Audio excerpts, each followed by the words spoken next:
yang cukup rahsia bagi parti PAS. Amanat Perdana Pemangku Presiden Tuan Guru Haji Abdul Hadi Awang, pilihan raya ke-11 formula kemenangan bertarikh 18 Januari 2003. Saya nak baca muka surat 10 tuan-tuan. Strategi dua lapis, strategi di peringkat pusat, strategi di peringkat negeri. Saya nak baca strategi di peringkat pusat, tuan-tuan. Tuan-tuan baca ni, saya baca ringkas, Ustaz. Okey, saya baca.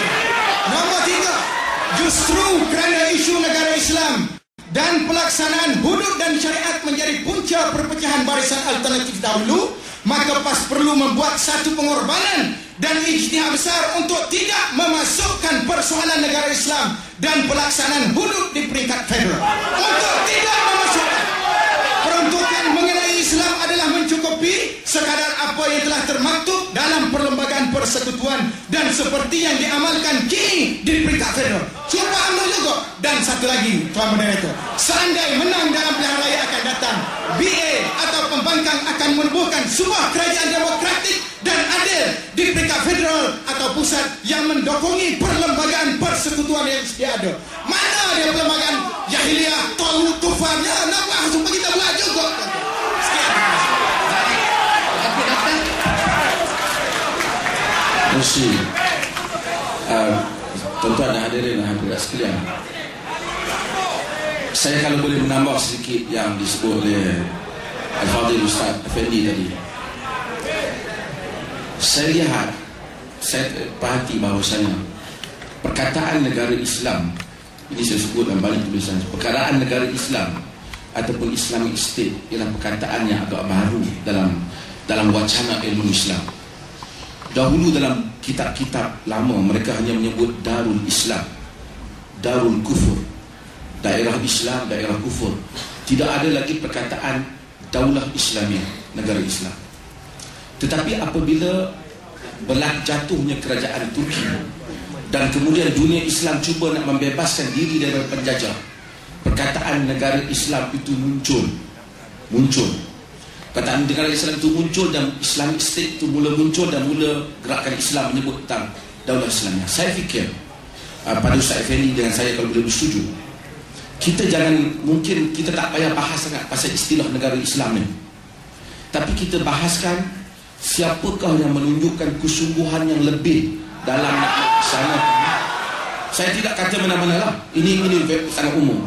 Manakah pihak sama ada PAS ataupun UMNO ataupun PKR ke DAP ke mana kita tak kira, tapi yang penting kita kena tumpukan siapakah yang cuba menunjukkan kesungguhan yang lebih dalam menerapkan Islam sebagai unsur-unsur penting dalam negara. Itu lebih penting daripada kita berbahas tentang istilah. Saya rasa saya tak tahu ini masih Moderator, saya nak respon kepada pandangan Ustaz Fandi. Yang pertama, pandangan Datuk Nakai yang Datuk nak sentuh tadi. Dia dah mengaku. Tadi saya nak tanya Datuk Nakai yang mencerca orang mengkafirkan UMNO ni, mungkin Datuk Nakai sendiri salah seorang yang terlibat dalam hal itu. Tapi dia dah mengaku. Itu cerita lama, kita tutup lah. Cerita lama. Baik, tentang Ustaz Fandi sebut tentang tak sebut negara Islam. Kalau kita tengok dalam perjanjian antara Rasulullah SAW di Hudaybiyah dengan musyrikin Mekah, orang Quraisy tidak mahu menulis nama Muhammad Rasulullah SAW. Dia hanya menyebut Muhammad bin Abdullah, tidak mengiktiraf. Tetapi Nabi terima. Sebab salah satu strategi sahabat-sahabat tidak bersetuju dengan pandangan Rasulullah, sebab mereka mahu Rasulullah SAW disebut dalam teks yang rasmi, tapi Nabi kata biarkanlah, kekalkan Muhammad bin Abdullah dengan tidak membesarkan benda itu. Bagi saya soal nama macam Ustaz Dr. Asri sebut tu, macam kita orang Kelantan lah, orang mari Kelantan dia tak si makan budu, tak apa, kita beri nasi kabu dia. Tak payah sebut budu, kita beri nasi kabu, dia makan nasi kabu, selesai masalah. Kemudian yang kedua kita soal bawa undang-undang hudud ke parlimen. Ustaz Fahli sebab dia tak ada pengalaman duduk di parlimen. Saya dari parlimen 2 penggal. Dia parlimen ni dia ada prosedur. Kita boleh bawa undang-undang.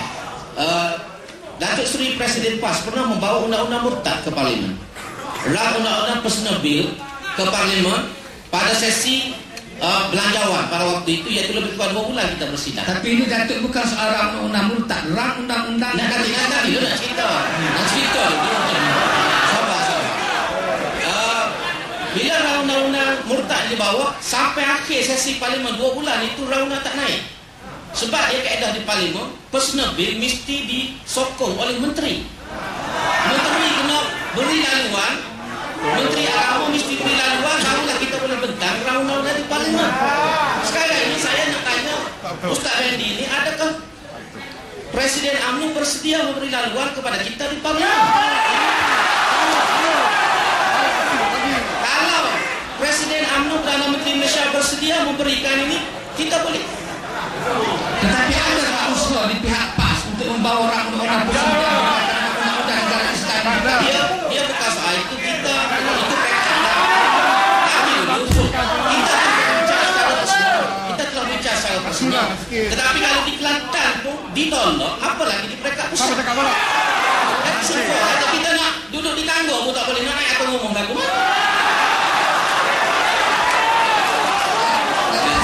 Saya boleh menambah sikit. Kalau kita nak laksanakan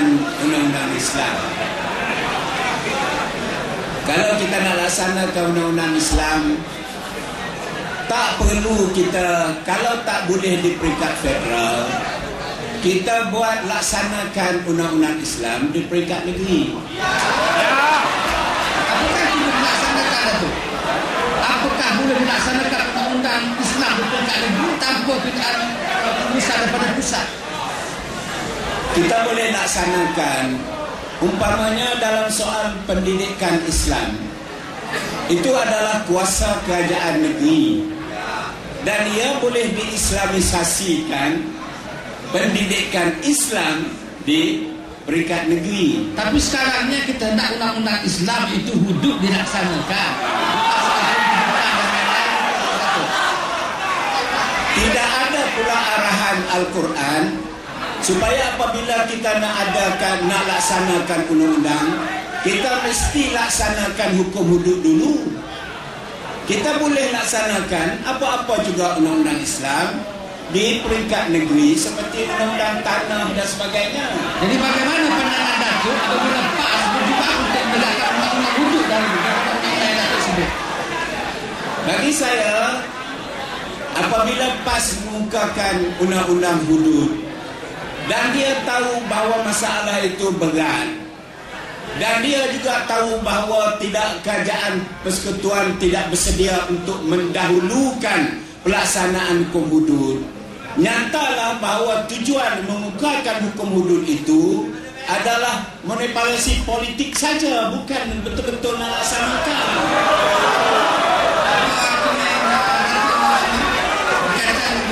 Tidak sungguhan PAS untuk melaksanakan undang-undang hudud itu, dan undang-undang hudud itu hanya dijadikan sebagai satu retorik politik saja. Dia bukan retorik politik. Janji kita pada waktu itu ialah untuk mengubah undang-undang hudud dan kita melaksanakan janji kita. Tetapi oleh kerana halangan perlembagaan dan juga undang-undang yang ada, kita terpaksa berhenti. Macam sekarang ini bertrafik lain, lampu merah kata Tok Guru. Jadi kita berikan dia, tapi dia tak mati. Kita tunggu lampu hijau, sekarang lampu hijau. Jadi